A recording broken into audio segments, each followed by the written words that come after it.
বন্ধুরা, 15 দিনের একটি রেসিপি চিংড়ি আলু পটলের। সবাই জানে রেসিপিটা, জানি, তবুও আপনাদের সাথে শেয়ার করছি। ভালো লাগলে একটা লাইক কমেন্ট শেয়ার করে দিবেন।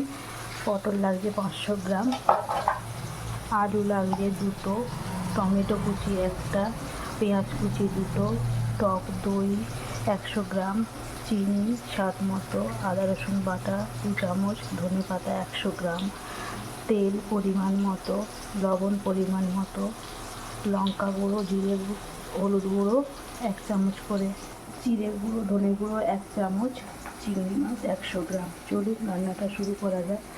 কড়াইতে সর্ষের তেল দিয়ে পটলগুলো ভেজে নেব। তেলটা গরম হয়ে গেছে, পটলগুলো দিয়ে ভেজে নেব। দেখুন পটলটা ভাজা হয়ে গেছে, এটি তুলে নেব। পটলগুলো তুলে নিয়েছি, এটি আলুগুলো ভেজে নেব।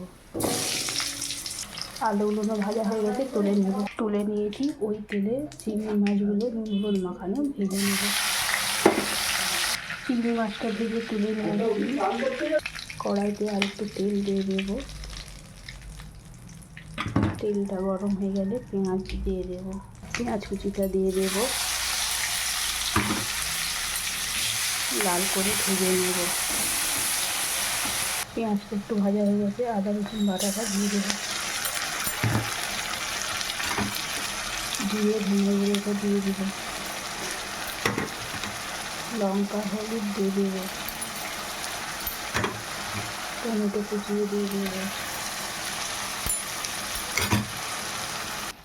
স্বাদ মতো মিষ্টি দিয়ে দেব, ফেটানো টক দইটা দিয়ে দেব, দিয়ে ভালো করে কষিয়ে নেব। মশলাটা কষানো হয়ে গেছে, তেল ছেড়ে গেছে, একটু ভেজে রাখা আলু পটল দিয়ে দেবো। ভেজে রাখা চিংড়ি মাছটা দিয়ে ভালো করে কষিয়ে জল ঢেলে দেবো।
লবণ দিয়ে দেব,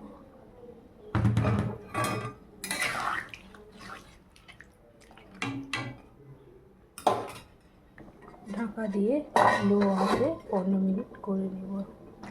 হয়ে গেছে, দেখুন আলু সিদ্ধ হয়ে গেছে। নামানোর আগে গরম মশলা, ধনে পাতা কুচি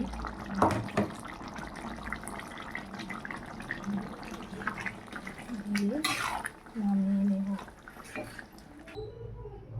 দেখুন কি সুন্দর হয়েছে।